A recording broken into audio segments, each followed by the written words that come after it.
Hello everyone, I'm Jim Longworth and welcome to a special edition of Triad Today. Over the next half hour, we'll salute the city of Winston-Salem on the occasion of its Centennial celebration. You'll hear from leaders in education, economic development, community service, and job training about how the city is doing now and what we need to do to improve for the future. First, we welcome the Honorable Alan Joines, Mayor of Winston-Salem, and Bob Leake, President of Winston-Salem Business Inc. Gentlemen, thanks for being here. Good to see you, Jim. It is a happy time. It's a celebratory time. Alan, I'm going to start with you. You've been mayor for 12 years. You've worked in some capacity or another for the city for 42 years, right? Right. Using that perspective, how has the city changed over that time?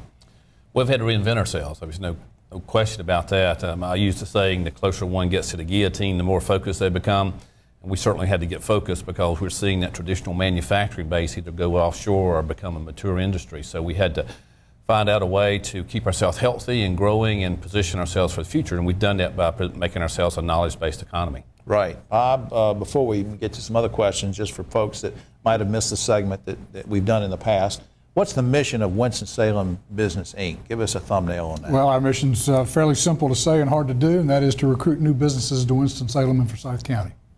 I saw you shaking your head when Alan was answering. I sort of see that you're concurring with the fact that changes had to be made. Oh, absolutely. The economy's been changing over the last 25 years, but one kind of unique thing is we're seeing a reshoring of manufacturing. There's some coming back. Look at Caterpillar, the new Herbalife project. Both are manufacturing companies. Dell was when they were here. So, you know, we are still an area that is attractive for manufacturing. We believe that as it comes back, it will continue to play an important role. And everything sort of cycles. There have been politicians on the national level that say, well, once something's gone, it's gone. That's not necessarily true, and you guys are proof of that. We did. We saw a University of Boston study that projected that maybe as much as 1 million jobs reshored from China and places like that over the next 15 to 20 years. So we've got to be ready for those as well. The city's had a number of accolades lately from every kind of, you know, Rand McNally to whatever. There's probably 10 or 12 things saying how great we are. Mm-hmm.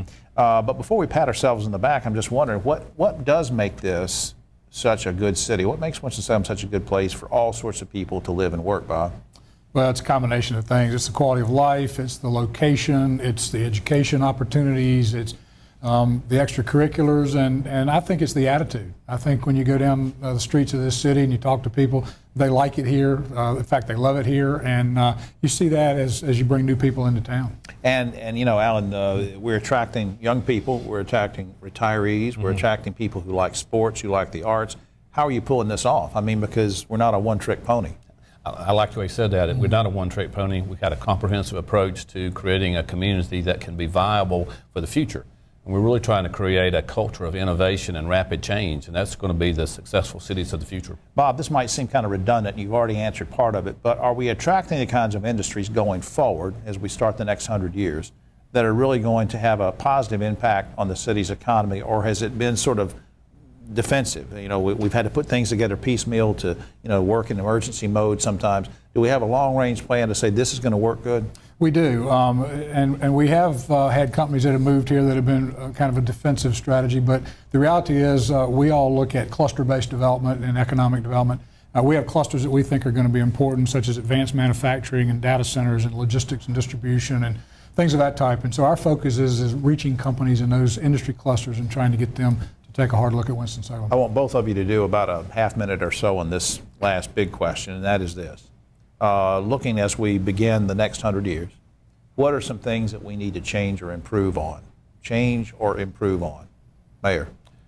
Well, I already alluded to one of them. One is that to create this culture of innovation, because future cities are going to not be driven by large companies, even mid-sized companies. It's going to be those companies that start up, have rapid growth, and have the ability to change with the times, and that's what we've got to do, create the infrastructure, venture capital with our research park downtown and other things like that. I think we're going to be ready for that. Bob, what do you want to see change? What do you want to see improved as we move into the next century? Well, in order to accommodate the type of companies that Alan's talking about, we need to do a couple things, and one is infrastructure related. We need to continue to improve our infrastructure, not only physical infrastructure, but also sites and facilities where we have a place for these companies to do what they do. And of course, the capital side, raising the money to help empower these companies to be successful. So you both are pretty positive about where we are at the 100-year mark. I think so. I think we're poised for another good 100 years. Well, I just appreciate what both of you do for the city. Alan, a long timer in one position or another, you have a good perspective on this. Bob, working to do just fantastic things, sometimes in impossible times, having to weather recessions and everything else. I really salute both. I'm not just saying that to suck up to you guys. I mean, you just do a great job Thank you, John. working together, set egos aside, and we're lucky to have both of you in those positions.